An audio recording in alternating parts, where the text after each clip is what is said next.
Friends, എല്ലാവർക്കും പുതിയൊരു വീഡിയോയിലേക്ക് സ്വാഗതം. അപ്പോൾ ഇന്നത്തെ വീഡിയോയിൽ നമ്മൾ ഡിസ്കസ് ചെയ്യുന്നത് 10ാം ക്ലാസ്സുകാരുടെ ഇന്ത്യൻ കൾച്ചർ ആൻഡ് ഹെറിറ്റേജ് എന്ന് പറയുന്ന പേപ്പറിന്റെ ക്വസ്റ്റ്യൻ പേപ്പർ പാറ്റേൺ ആണ്. സോ ക്വസ്റ്റ്യൻ പേപ്പർ പാറ്റേൺ നമ്മൾ പഠിച്ചിരിക്കേണ്ടത് എക്സാമിന് മുന്നേ അത്യാവശ്യമായിട്ടുള്ള കാര്യമാണ് അല്ലേ. നമ്മളെ കയ്യിൽ കിട്ടുന്ന ക്വസ്റ്റ്യൻ പേപ്പർ എത്ര മാർക്കിന് എത്ര ചോദ്യങ്ങളൊക്കെയാണ് വരുന്നതെന്ന് നമ്മൾ അറിയണ്ടേ. സോ എല്ലാവരും ക്വസ്റ്റ്യൻ പേപ്പർ പാറ്റേൺ അറിഞ്ഞിരിക്കണം. So Indian culture and heritage എന്ന് പറയുന്ന 223 കോഡുള്ള സബ്ജക്ട് എടുത്തിട്ടുള്ള സ്റ്റുഡൻസ് ഒക്കെ 2025 ഏപ്രിൽ ബാച്ചിൽ എക്സാം എഴുതാൻ പോകുന്നവരും അതിന്റെ അടുത്ത ഒക്ടോബർ ബാച്ചിൽ എക്സാം എഴുതാൻ പോകുന്നവർക്കൊക്കെ ഈ വീഡിയോ യൂസ്ഫുൾ ആയിരിക്കും. ക്വസ്റ്റ്യൻ പേപ്പർ പാറ്റേൺ നിങ്ങൾ നന്നായിട്ട് പഠിക്കാം. ഓക്കെ, അപ്പൊ ടോട്ടൽ മാർക്ക് വരുന്നത് 100 ആണ്. നിങ്ങൾക്ക് 3 മണിക്കൂർ കൊണ്ടാണ് ഈ ഒരു എക്സാം നിങ്ങൾ എഴുതി കംപ്ലീറ്റ് ചെയ്യേണ്ടത്. ഇതാണ് ടൈം ഡ്യൂറേഷൻ എന്ന് പറയുന്നത്. ആദ്യത്തെ 20 ചോദ്യങ്ങൾ നിങ്ങൾക്ക് മൾട്ടിപ്പിൾ ചോയ്സ് ക്വസ്റ്റ്യൻസ് ആയിരിക്കും. മൾട്ടിപ്പിൾ ചോയ്സ് ക്വസ്റ്റ്യൻ എന്ന് പറയുമ്പോൾ നിങ്ങൾക്ക് ഇതേപോലെ ഒരു ക്വസ്റ്റ്യൻ തരും, എന്നിട്ട് അതിന് ABCD എന്ന് പറഞ്ഞിട്ട് ഓപ്ഷൻസ് തരും. ഇപ്പോൾ മലയാളത്തിലാണ് എക്സാം എഴുതുന്ന സ്റ്റുഡൻസ് എങ്കിൽ നിങ്ങൾ ഈ ഇംഗ്ലീഷിലുള്ള ചോദ്യ പേപ്പറാണ് ഞാനിപ്പോൾ ഇവിടെ എടുത്തിരിക്കുന്നത്, നിങ്ങൾക്ക് മാതൃക കാണിച്ചു തരാൻ വേണ്ടിയിട്ട്. അത് കണ്ടിട്ട് നിങ്ങൾ എന്താ ഇംഗ്ലീഷിലായതുകൊണ്ട് മനസ്സിലാവുന്നില്ല എന്നുള്ള അർത്ഥത്തിലേക്ക് എടുക്കണ്ട. നിങ്ങൾക്ക് ജസ്റ്റ് ക്വസ്റ്റ്യൻ പേപ്പർ നമ്പർ കൊടുത്തിരിക്കുന്നതും മാർക്കിംഗ് സ്കീമും അതുപോലെ തന്നെ ചോദ്യവും ഒക്കെ ഞാൻ മലയാളത്തിൽ എന്താണ് എങ്ങനെയാണെന്നുള്ളത് എക്സ്പ്ലെയിൻ ചെയ്തു തരാം. അപ്പോൾ നിങ്ങൾക്ക് കൺഫ്യൂഷൻസ് ഒക്കെ ഒഴിവാക്കാമല്ലോ. സോ ഫസ്റ്റ് ക്വസ്റ്റ്യൻ ഇവിടെ വന്നിരിക്കുന്നത് answer any one of the question given below എന്ന് പറഞ്ഞിട്ടാണ്. ഇവിടെ നിങ്ങൾക്ക് ഓപ്ഷണൽ ക്വസ്റ്റ്യൻസ് ABCD ഓപ്ഷൻ തന്നിരിക്കുന്ന ക്വസ്റ്റ്യന് പോലും നിങ്ങൾക്ക് എന്താണ് ഓപ്ഷൻസ് ഇവിടെ തന്നിട്ടുണ്ട്. ഓക്കെ, അപ്പം നോക്കുക, ഒന്നാമത്തെ ക്വസ്റ്റ്യൻ ആണെങ്കിലും രണ്ടാമത്തെ ക്വസ്റ്റ്യൻ ആണെങ്കിലും നിങ്ങൾക്ക് എന്താണ് ഇവിടെ ഇങ്ങനെയാണ് ക്വസ്റ്റ്യൻ വന്നിരിക്കുന്നത് കേട്ടോ. ക്വസ്റ്റ്യൻ തന്നിട്ട് അതിന് താഴെ 4 ഓപ്ഷൻ ആയിട്ട് ഉണ്ടാവും. നിങ്ങൾ ജസ്റ്റ് മാർജിന് സൈഡിലായിട്ട് ക്വസ്റ്റ്യൻ നമ്പർ കൃത്യമായിട്ട് എഴുതുക, എന്നിട്ട് അതിൽ ഏതാണ് ക്വസ്റ്റ്യൻ നമ്പർ ഇടുക, എന്നിട്ട് അതിന്റെ ഓപ്ഷൻ ഏതാണ് കറക്റ്റ് എന്നുള്ളത് നോക്കിയിട്ട് മലയാളത്തിൽ എഴുതുന്നവരാണെങ്കിൽ മലയാളം ലിപിയിൽ A എന്ന് എഴുതുക, അല്ല ഇംഗ്ലീഷിൽ എഴുതുന്നവരാണെങ്കിൽ ഇംഗ്ലീഷിൽ A എന്ന് എഴുതുക. ഇത്രയും ചെയ്താൽ മതി. നിങ്ങൾക്ക് മാർക്ക് അവിടെ 1 മാർക്ക് സിമ്പിൾ ആയിട്ട് സ്കോർ ചെയ്യാൻ വേണ്ടി പറ്റും. ഇതുപോലെ 20 ചോദ്യങ്ങളാണ് ഉണ്ടാവുക. ആദ്യത്തെ 20 ചോദ്യങ്ങൾ ഇതുപോലെ ABCD ഓപ്ഷൻസ് തന്നിട്ടുള്ള ചോദ്യങ്ങളാണ്. ഇനി 20 ചോദ്യം കഴിഞ്ഞാൽ 21ാമത്തെ ചോദ്യം മുതൽ സെക്ഷൻ B ആയിട്ടാണ് വരുന്നത്.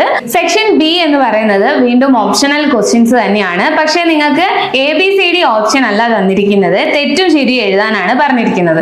ഇപ്പൊ ഇവിടെ 2 എണ്ണം എഴുതാന്ന് പറഞ്ഞിട്ടുണ്ട്. 21ാമത്തെ ചോദ്യം നോക്കുകയാണെങ്കിൽ read the following sentences and tick the correct answer എന്നാണ് പറഞ്ഞിരിക്കുന്നത്. അതായത് നിങ്ങൾ കറക്റ്റ് ആയിട്ടുള്ള ഈ 2 സെന്റൻസും വായിച്ചു നോക്കുക, എന്നിട്ട് ഇതിൽ തെറ്റ് ശരി എഴുതാനാണ് പറഞ്ഞിരിക്കുന്നത്. ഇപ്പൊ ഇത് മലയാളത്തിലാണ് തരുന്നതെങ്കിൽ, മലയാളത്തിൽ എക്സാം എഴുതുന്നവരാണെങ്കിൽ മലയാളത്തിൽ നിങ്ങൾക്ക് ഈ സെന്റൻസ് തരും. അത് വായിച്ചു നോക്കിയിട്ട് അതിൽ പറയുന്നത് ശരിയാണെങ്കിൽ നിങ്ങൾ ജസ്റ്റ് എന്താ എഴുതേണ്ടത്, മാർജിന് ഇപ്പുറത്ത് 21 എന്ന ചോദ്യത്തിന്റെ നമ്പർ എഴുതുക. എന്നിട്ട് നിങ്ങൾ എന്ത് ചെയ്യുക, ഇവിടെ എന്താണ് ചോദ്യം അത് തെറ്റാണ് എങ്കിൽ A എന്ന് എഴുതുക, എന്നിട്ട് തെറ്റാണെങ്കിൽ തെറ്റ് എന്ന് എഴുതുക, B ശരിയാണെങ്കിൽ ശരി എന്ന് എഴുതുക. ഇത്രയും നിങ്ങൾ എഴുതേണ്ടതുള്ളൂ. മാർജിന് ഇപ്പുറത്ത് നിങ്ങൾ കറക്റ്റ് ക്വസ്റ്റ്യൻ നമ്പർ കൊടുത്തിരിക്കണം. ഓക്കെ, എന്നിട്ട് ശരി തെറ്റ് എന്നുള്ളത് എഴുതാണ് വേണ്ടത്. അപ്പൊ 21ാമത്തെ ചോദ്യം ട്രൂ ഓർ ഫോൾസ് ആണ്. ഇനി ഇംഗ്ലീഷിൽ ആൻസർ എഴുതുന്നവരാണെങ്കിലോ മാർജിന് ഇപ്പുറത്ത് 21 എന്ന് എഴുതുക, എന്നിട്ട് A എന്ന് കൊടുത്തിട്ട് ട്രൂ എന്ന് എഴുതുക. ഇനി B ഫോൾസ് ആണെങ്കിൽ ഫോൾസ് എന്ന് എഴുതുക. അത്രയും ചെയ്യേണ്ടതുള്ളൂ. 2 മാർക്ക് നിങ്ങൾക്ക് കിട്ടും. ഓക്കെ, അപ്പൊ അങ്ങനെയാണ് വരുന്നത്. ഇനി അടുത്ത ക്വസ്റ്റ്യനും അതേപോലെ തന്നെയാണ്. 22ാമത്തത് ടിക്ക് ദ കറക്റ്റ് ആൻസർ എന്ന് പറഞ്ഞിട്ടുള്ള ക്വസ്റ്റ്യൻ ആണ്. 23ാമത്തെ ചോദ്യം ഫില്ലിംഗ് ദ ബ്ലാങ്ക്സ് ആണ്. അവിടെ വിട്ട ഭാഗം പൂരിപ്പിക്കുക എന്ന് പറയുന്ന ക്വസ്റ്റ്യൻ ആണ്. 2 എണ്ണം എഴുതുക, 2 മാർക്കാണ്, ഓരോന്നിനും ഓരോ മാർക്ക് വീതം. ഇനി 24 മുതൽ ഇനി കുറച്ച് ചോദ്യങ്ങൾ നിങ്ങൾക്ക് മാച്ച് ദ ഫോളോയിങ് ആയിട്ട് തന്നിട്ടുണ്ട്. ഏകദേശം 29 ചോദ്യം വരെ, അതായത് 24 തൊട്ട് 29 ചോദ്യം വരെ നിങ്ങൾക്ക് മാച്ച് ദ ഫോളോയിങ് ആണ്. അപ്പൊ എല്ലാവരും ചോദിക്കും ചേരുംപടി ചേർക്കുക എന്ന് പറയുമ്പോൾ പട്ടിക വരച്ച് എഴുതണോ മിസ്സേ എന്നുള്ളതൊക്കെ ചോദിക്കും. പട്ടിക വരച്ചൊന്നും എഴുതണമെന്നില്ല. ജസ്റ്റ് നിങ്ങൾ മാർജിന്റെ അപ്പുറത്ത് 29 ഇടുക, 1 എന്ന് എഴുതുക, എന്നിട്ട് അതിന്റെ നേരെ ഈ C ആണ് വരുന്നതെങ്കിൽ C എന്ന് എഴുതുക. ഇനി 2 എന്നിട്ടതിന് ശേഷം അതിന്റെ നേരെ B ആണ് വരുന്നതെങ്കിൽ B എന്ന് എഴുതുക. ഇത്ര എഴുതി വെച്ചാൽ മാത്രം മതി, നിങ്ങൾക്ക് മാർക്ക് കിട്ടും. അതല്ലാതെ പട്ടിക വരച്ചോ ഇത് മുഴുവനും എഴുതി വെച്ചോ ഒക്കെ സമയം കളയേണ്ട ആവശ്യമില്ല. അപ്പൊ അതാണ് മാച്ച് ദ ഫോളോയിങ് എന്ന് പറയുന്ന ക്വസ്റ്റ്യൻ, ചേരുംപടി ചേർക്കുക എന്ന് പറയുന്ന ക്വസ്റ്റ്യൻ. ഇനി അടുത്തത് 2 മാർക്കിന് ട്രൂ ഓർ ഫോൾസ്, നേരത്തെ പറഞ്ഞ അതേപോലെ തന്നെ ശരി തെറ്റ് എഴുതാനുള്ള ചോദ്യമാണ്. അടുത്തത് 31ാമത്തെ ചോദ്യം ഇതേപോലെ ശരി തെറ്റ് എഴുതാനുള്ള ചോദ്യമാണ്. അതുപോലെ ട്രൂ ഓർ ഫോൾസ് ക്വസ്റ്റ്യൻസ് ഇതേപോലെ നിങ്ങൾക്ക് 35ാമത്തെ ചോദ്യം വരെ ട്രൂ ഓർ ഫോൾസ്, അതായത് ശരി തെറ്റ് എഴുതണ്ട. അത് സെന്റൻസ് വായിച്ചു നോക്കുക, ശരിയാണെങ്കിൽ ശരിയെന്ന് എഴുതാം, തെറ്റാണെങ്കിൽ തെറ്റെന്ന് എഴുതാം. അത്രേ ചെയ്യേണ്ടതുള്ളൂ. ഇനി അതോടെ കഴിഞ്ഞു. ഇനി സെക്ഷൻ സി ആണ്. സെക്ഷൻ സി തൊട്ടിട്ട് സബ്ജക്റ്റീവ് ടൈപ്പ് ക്വസ്റ്റ്യൻസ്. ഇതുവരെ നമുക്ക് ഒരു വേർഡ് ഒക്കെ എഴുതിയാൽ മതിയായിരുന്നു അല്ലെ, ഒബ്ജക്റ്റീവ് ടൈപ്പ് ക്വസ്റ്റ്യൻസ് ആണ്. ഇനി അങ്ങോട്ടേക്ക് സബ്ജക്റ്റീവ് ടൈപ്പ് ക്വസ്റ്റ്യൻസ് ആണ്. 2 മാർക്കിന്റെ ചോദ്യങ്ങളാണ്. 5 എണ്ണം നിങ്ങൾ എഴുതണം. ഓപ്ഷൻസ് ഓറ് തന്നിട്ടുണ്ട്. അതായത് ഒന്നെങ്കിൽ ഇത് എഴുതാ, ഇത് എഴുതണ്ട, അങ്ങനെയാണ് ചോദ്യം വരുന്നത്. അല്ലെ ഇതാണ് എഴുതുന്നെങ്കിൽ ഇത് എഴുതണ്ട, അങ്ങനെയാണ് ഓർ ക്വസ്റ്റ്യൻ നിങ്ങൾ അറ്റൻഡ് ചെയ്യേണ്ടത്. അത് മലയാളത്തിലാണെങ്കിലും മലയാളത്തിൽ ചോദ്യം വായിച്ചു നോക്കിയിട്ട് ഈ ചോദ്യം നിങ്ങൾക്ക് അറിയില്ലെങ്കിൽ ഓറ് കൊടുത്ത് അടുത്തൊരു ചോദ്യം കാണുന്നുണ്ടെങ്കിൽ ഇത് നിങ്ങൾക്ക് എഴുതാവുന്നതാണ്. ഇത്രയും മനസ്സിലാക്കുക. 2 മാർക്കിനുള്ള ചോദ്യങ്ങളാണ്. അത് ഏകദേശം നിങ്ങൾ എത്ര എഴുതണം? 2 മാർക്കിനുള്ള ചോദ്യങ്ങൾക്കൊക്കെ ഒരു 3 or 4 സെന്റൻസ് ആയിട്ട് ഉത്തരം എഴുതിയാൽ മതി. ഓക്കെ, അത്രയും വാക്യത്തിൽ ഉത്തരം എഴുതിയാൽ മതി. 2 മാർക്കിന്റെ 5 ചോദ്യം എഴുതണം. ഇനി 3 മാർക്കിന്റെ 2 മാർക്കിന്റെ 5 ചോദ്യങ്ങളാണ് വരുന്നത്. അടുത്തത് 3 മാർക്കിന്റെ 5 ചോദ്യങ്ങളാണ്. അതായത് 41 മുതൽ 45 വരെയുള്ള ചോദ്യങ്ങൾ. 5 ചോദ്യങ്ങൾ 3 മാർക്കിന്റെ ആയിരിക്കും.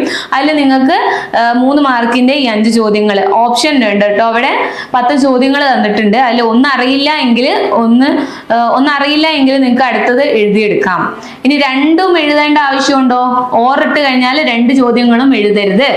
ഓക്കെ, അപ്പൊ അത് നിങ്ങൾ മനസ്സിലാക്കുക. എന്നിട്ട് 3 മാർക്കിന്റെ 5 ചോദ്യങ്ങൾ വരുന്നത് കൃത്യമായിട്ട് എഴുതാം. 3 മാർക്കിന് ഏകദേശം നിങ്ങൾ ഒരു 4 or 5 അല്ലെങ്കിൽ 6 വാക്യത്തിൽ ഉത്തരം എഴുതിയാൽ മതിയാവും കേട്ടോ. ഇനി 5 മാർക്കിന്റെ എസ്സേ ക്വസ്റ്റ്യൻ ആണ്. 5 മാർക്കിന്റെ എസ്സേ ക്വസ്റ്റ്യൻ വരുന്നത് ഇതേപോലെ 46, 47, 48, 49, 50 ഇത്രയും ചോദ്യങ്ങൾ വരുന്നുണ്ട്. അതായത് 5 ചോദ്യങ്ങളാണ് 5 മാർക്കിന്. 25 മാർക്കിനാണ് ഇവിടെ ചോദ്യം മൊത്തത്തിന് മാർക്ക് വരുന്നത്. അപ്പം ഏകദേശം 25 മാർക്കോളം നിങ്ങൾക്ക് ഈ ഒരു ഭാഗത്ത് നിന്ന് സ്കോർ ചെയ്യാൻ പറ്റും. ടോട്ടല് 50 ചോദ്യങ്ങളാണ് നിങ്ങളെ ക്വസ്റ്റ്യൻ പേപ്പറിൽ ഉണ്ടായിരിക്കുക. അപ്പൊ ഏകദേശം ഇന്ത്യൻ കൾച്ചർ ആൻഡ് ഹെറിറ്റേജിന്റെ ക്വസ്റ്റ്യൻ പേപ്പർ പാറ്റേൺ എന്താണ് എന്ന് മനസ്സിലായിട്ടുണ്ടാവുമല്ലോ അല്ലെ. അപ്പം നമ്മളെ ക്വസ്റ്റ്യൻ പേപ്പർ ഡിസ്കഷനുമായിട്ട് നിങ്ങൾക്ക് മുന്നിൽ വരുന്നത് നമ്മളെ സബ്ജക്ട് ടീച്ചേഴ്സ് തന്നെയായിരിക്കും. ഇതിപ്പോ നമ്മൾ ക്വസ്റ്റ്യൻ പേപ്പർ പാറ്റേൺ ആണ് ഡിസ്കസ് ചെയ്ത് കഴിഞ്ഞിട്ടുള്ളത്. നിങ്ങൾക്ക് marking scheme, question numbers, time, total mark, പിന്നെ എത്ര മാർക്കിന് എഴുതണം എന്നുള്ളതൊക്കെ അറിയാൻ വേണ്ടിയിട്ടാണ് ക്വസ്റ്റ്യൻ പേപ്പർ പാറ്റേൺ നമ്മൾ ഡിസ്കസ് ചെയ്യുന്നത്. ഇത് അറിഞ്ഞാലേ നമ്മൾ ഏകദേശം ക്വസ്റ്റ്യൻ പേപ്പർ എങ്ങനെയായിരിക്കും എന്നുള്ള ധാരണ നമുക്ക് ഉണ്ടാവുള്ളൂ അല്ലെ. അപ്പം സൂപ്പർ ക്രാഷ് കോഴ്സിൽ നമ്മൾ ഇതിന്റെ ലൈവ് റിവിഷൻ ക്ലാസ്സുകൾ ഫെബ്രുവരി 11-ാം തീയതി ഈ യൂട്യൂബ് ചാനലിൽ തന്നെ സ്റ്റാർട്ട് ചെയ്യുന്നുണ്ട്. അപ്പൊ നിങ്ങൾക്ക് എല്ലാവർക്കും ലൈവ് ക്ലാസ്സുകൾ ഇനി 11-ാം തീയതി മുതൽ ലഭ്യമാകുന്നതാണ്. നമ്മളെ ഫ്യൂച്ചർ പ്ലസിലെ സ്റ്റുഡൻസിനും അല്ലാത്ത സ്റ്റുഡൻസിനും ഒക്കെ യൂട്യൂബ് ലൈവ് ക്ലാസ്സുകൾ വളരെ ഉപകാരപ്രദമാകട്ടെ എന്ന് ആശംസിക്കുകയാണ്. ടീച്ചേഴ്സ് നേരിട്ട്, നമ്മളെ ഫ്യൂച്ചർ പ്ലസ് ടീം നേരിട്ടാണ് ഫ്യൂച്ചർ പ്ലസിന്റെ ഈ ഒരു ചാനൽ വഴി നിങ്ങൾക്ക് എല്ലാ ചാപ്റ്റർ വൈസ് ആയിട്ടുള്ള റിവിഷൻ ക്ലാസ്സുകൾ തരുന്നത്.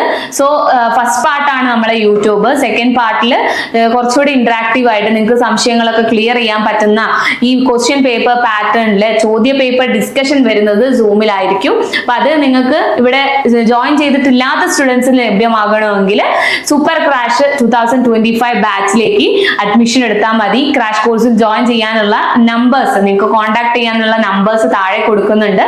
ഏത് ബ്രാഞ്ചിൽ വിളിച്ചു വേണമെങ്കിലും നിങ്ങൾക്ക് കോൺടാക്ട് ചെയ്തിട്ട് അഡ്മിഷൻ എടുക്കാം. അപ്പം എല്ലാവർക്കും അടിപൊളിയായിട്ട് മാർക്ക് സ്കോർ ചെയ്ത് നല്ലതായിട്ട് പഠിച്ച് മാർക്ക് വാങ്ങിക്കാൻ പറ്റട്ടെ എന്ന് ആശംസിക്കുകയാണ്. അപ്പൊ നമുക്ക് ഈ ഒരു എക്സാമിന് 2025 ഏപ്രിൽ ബാച്ചിലെ എക്സാമിന് പ്രിപ്പയർ ചെയ്യുന്ന സ്റ്റുഡൻസിന് സോൾഡ് ക്വസ്റ്റ്യൻ പേപ്പേഴ്സും അതുപോലെ സ്റ്റഡി മെറ്റീരിയൽസും ഒക്കെ കിട്ടണമെങ്കിൽ നമുക്ക് ഇലേൺ വെബ്സൈറ്റ് ഉണ്ട്. അതിന്റെ ലിങ്ക് ഡിസ്ക്രിപ്ഷൻ ബോക്സിൽ കൊടുക്കുന്നുണ്ട്. പിന്നെ നമ്മൾ ഇപ്പൊ ഈ ഒരു ചാനൽ വഴി നമ്മൾ NIOSലെ സ്റ്റുഡൻസിന് വേണ്ടിയിട്ടുള്ള ഇതുപോലത്തെ ഹെൽപ്ഫുൾ ആയിട്ടുള്ള വീഡിയോസ് ഒക്കെ അപ്ലോഡ് ചെയ്യുന്നത് കൃത്യമായിട്ട് നമ്മൾ നോട്ടിഫിക്കേഷൻസ് അയക്കുന്ന വാട്സ്ആപ്പ് ആൻഡ് ടെലഗ്രാം ഗ്രൂപ്പ് നമുക്കുണ്ട്. അതിൽ ജോയിൻ ചെയ്യണമെങ്കിൽ ലിങ്ക് ഡിസ്ക്രിപ്ഷൻ ബോക്സിൽ കൊടുത്തിട്ടുണ്ട്. സോ അടുത്ത സബ്ജക്റ്റിന്റെ ക്വസ്റ്റ്യൻ പേപ്പർ പാറ്റേണുമായിട്ട് കാണാം. അതുവരെ താങ്ക് യു.